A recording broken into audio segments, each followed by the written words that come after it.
Hey, so in this video, I'm making this video just so I can share a little bit about this project that I built recently. It was an interesting project. It was an iOS app that I was building for someone, and one of the things that they asked for was to not use any storyboards or nib files or something like that, XIB storyboards or anything. They wanted the whole thing to be done programmatically because, well, having the entire UI done programmatically, it is easier to manage. It's easier on version control. I mean, it's easier with managing different versions and all that. So yeah, this was interesting for me because I never built anything like this in iOS. So yeah, it was it was fun. It was interesting. It was different. It was just different. And when I say fun, yes, sure, it was fun. But the aspect of iOS that well, dealing with auto layout constraints was not fun. It was, yeah, it was at least initially it was a bit, it was a bit, a bit annoying. But once you work with it, once you start working with it, over time it becomes easier. So I auto layout is not that hard at all. It's actually fairly self-explanatory, and as you work with it, you will realize and you'll see there are some common elements to it. Like there are some things that you can write certain functions that you can just apply to any view. So what you can do is you can just write a UI view extension and just have like a little auto layout function, a little function in the UI view to apply the auto layout constraints to it. So a UI view could be anything like, I don't know, like a UI label, a UI button, UI table view, split view, so on and so forth. Anything that extends from the class UI view, and you have to position that in your view controller or in your view. Yeah, so this was a fun little project. It was a fun project. What I do intend to do is obviously I can't share the whole thing, but I will open source aspects of this app on GitHub. I'll open source parts of this on GitHub, so you can get the idea of what I'm talking about, how to build an iOS app without using any storyboards. The whole thing just be done programmatically. So I didn't, like, as I said, it was the first time I was building this, so I did not know that this was how to do it. But I mean, if you're an iOS programmer, it's really not that hard for you to do. It's really, once you see it, it will all start to make sense. The issue with me was I wasn't working on an existing code base. I was working on something. I was building something from the ground up. I was starting to build something from the ground up, and setting these practices in place. So that's why it took a little longer than it should have, because I was doing some sort of research into it of how to do things. But to be honest, I mean, this whole thing reminds me a lot of Java Swing. Oh my god, yes, it reminds me so much of Swing.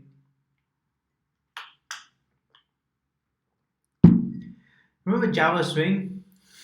I remember. Maybe I'm showing my age right now, but yeah, Java Swing was a fun little thing that I had a great time when I was doing my undergrad. I had a great time with it. So you know, my undergraduate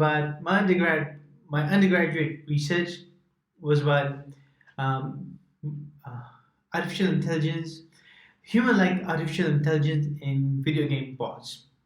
And so I had built an evolutionary neural network, and I'd done the whole thing in Java, like Java SE, no Java E or anything like. It's like Java 2 SE. It's like pure Java. And so obviously the visualization aspect of it at the time, we're talking more than 10 plus years ago, right? And the visualization aspect of it was done in, I done that in Swing. Yeah, including some of the. So I had drawn some. I used I can't remember what was it, like OpenGL or 2D or something, to draw the lines and to draw some sort of like to visualize the hidden layers of the neural network. And yeah, this was like it was fun at the time. I probably don't want to do it again, but it was a lot of fun at that time. And I mean, for my research, you can read my paper. I mean, I published that research was published at an international conference, and my paper is called "Bots Trained to Play Like a Human Are More Fun." Let me confirm that for you.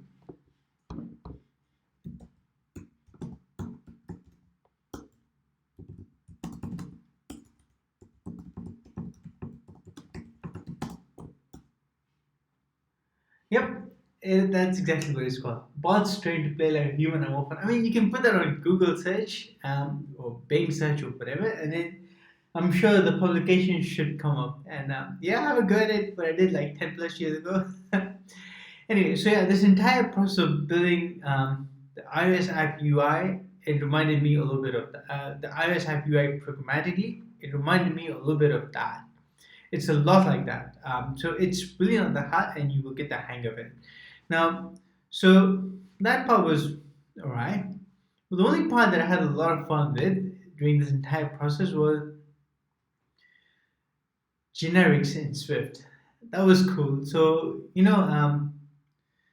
so I'd written. So this okay. This app was about consuming some sort of some JSON data from an external API somewhere, and laying out all that information and presenting all that information.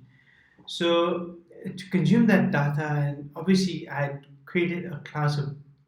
I was using um, URL session, and I had written a custom class for decode that confirms to decodable, because the process was only going to be one way. Like I didn't use I wasn't going to encode data. I was just going to decode data for that particular thing. So it was just decodable. And then what I realized that when I wrote the parser function, and you can actually parameterize the function signature, and that was really fun. So you can actually pass the type of the object that you expect the JSON decoder to decode into, and that was really cool. That was a lot of fun. Yeah, I mean, that so the whole thing. I mean, the whole project was fun. It was just interesting, and for me, it was really a trip down memory lane. I mean, this reminds me a lot of Java Swing back in the day, and my AI research for my undergraduate. Yeah. Anyway, so I will open source this project really soon. I'll open source. I need to pick out the parts of this project that I can open source. I can't share everything.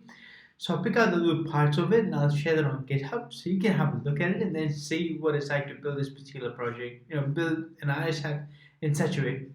And the bit I didn't know about the Swift generics and all that stuff, because you see, if iOS was the only thing that I was working on all the time, yes, I would know that. But my time is split between iOS and JavaScript. Like so, TypeScript, JavaScript. So 50% of the time writing Swift code and 50% of the time writing JavaScript, and that set of code. But look, languages are all the same. I mean, one, you can easily pick up the other, so it's really not that big a deal. So, but yeah. Anyway, until I share this project, thanks for watching, and have a good day. I hope you're doing well, and I hope you're safe in this whole the COVID-19 world that we find ourselves in. So I wish you well. Live long and prosper.